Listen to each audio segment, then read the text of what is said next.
Fala galera, que todo mundo esteja com bastante saúde por aí, espero vê-los em breve, tudo bem? Essa é uma pequena videoaula aí, um pequeno apoio sobre os conteúdos das aulas 13 e 14. A gente está dando um passinho para frente no estudo dos gases. A gente vai falar um pouco sobre mistura gasosa. Não tem muito segredo, tá? Dois ou mais gases que compreendem o mesmo sistema. Eu acho que o exemplo mais famoso disso tudo é o ar atmosférico. Em cima disso eu fiz uma pequena representação aqui. Ó. Imagina esse sistema fechado, onde eu tenho dois tipos de gases, em que cada bolinha laranja corresponde a 1 mol de gás nitrogênio e que cada bolinha verde corresponde a 1 mol de gás oxigênio. Bom, dá para ver aqui que a mistura desses gases exercem essa pressão, que é a pressão total do sistema. E lógico, né? Essa pressão só existe porque existem esses gases dentro desse sistema. E a nossa missão até o final dessa aula está em descobrir, se eu analisar só o gás oxigênio, qual é a pressão que ele exerce aqui dentro? E se eu analisar só o gás nitrogênio, qual será a pressão que ele exerce aqui dentro? Bom, no passo a passo disso tudo, a gente precisa sacar que essa pressão só existe porque todos os gases que estão aqui dentro ajudam um pouquinho com a pressão total. Então o primeiro passo está em você saber qual é o número de mol total de dentro do sistema. Nesse caso simplista, nós temos, como cada bolinha laranja corresponde a 1 mol de gás nitrogênio, são 4, né?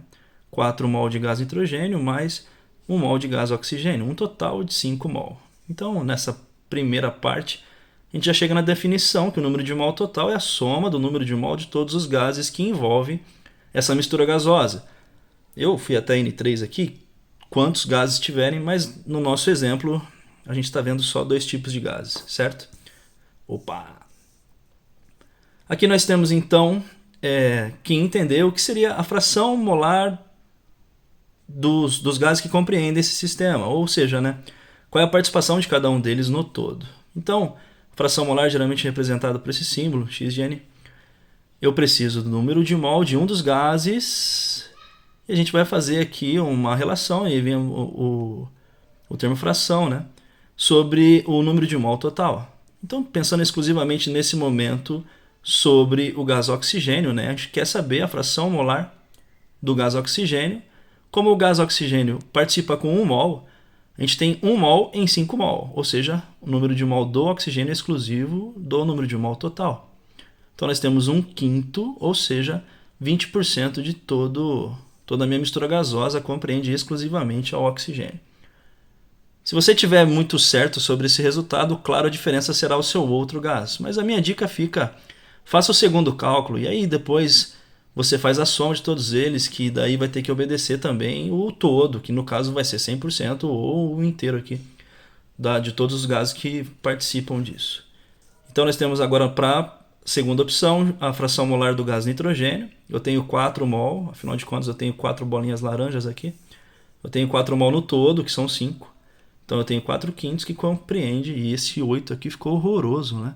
Que compreende 80% de toda a minha mistura gasosa. Lógico, a soma dessas frações tem que dar o todo, que seria 1, né? 5/5 aí. E a soma do percentual tem que ser o todo, que no caso vai dar 100%. Beleza, essa é a primeira parte.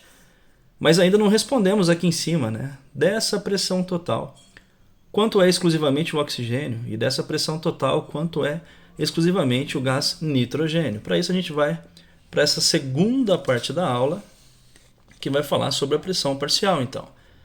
A pressão parcial nada mais é do que a pressão que esse gás que você está estudando exerceria se estivesse sozinho nesse frasco, nessa mesma temperatura.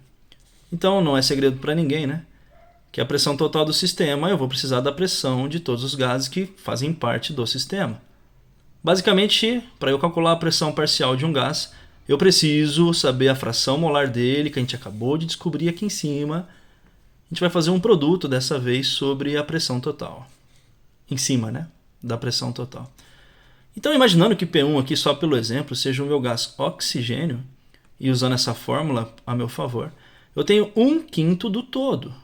Ou seja, a minha fração molar representa a participação desse meu gás na pressão total, uma vez que é o número de mol que determina isso, né?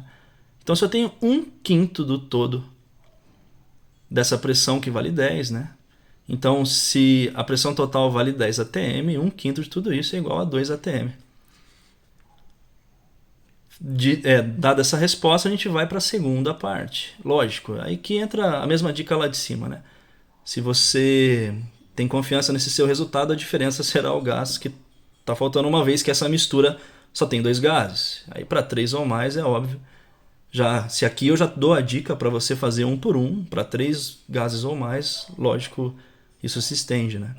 Então a pressão parcial do gás nitrogênio nesse caso vai ser a fração molar dele, a fração molar exclusivamente do gás nitrogênio, que nós já descobrimos aqui em cima, né? 4/5 do todo. Então se eu tenho 4/5 do todo, que nesse caso vale 10 atm, eu tenho um total de 8 atm. Então nós temos dentro dessa participação aqui, uma vez que a minha pressão total é igual a 10 atm, eu tenho exclusivamente, se o gás oxigênio tivesse sozinho aqui em cima, ele estaria participando com uma pressão de 2 atm.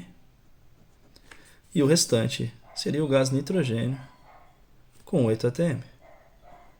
Claro, a prova real, se você está acertando esse exercício, é que a soma das pressões parciais de todos os gases que compreendem um sistema, de novo, nesse caso apenas 2, tem que ser igual à pressão total.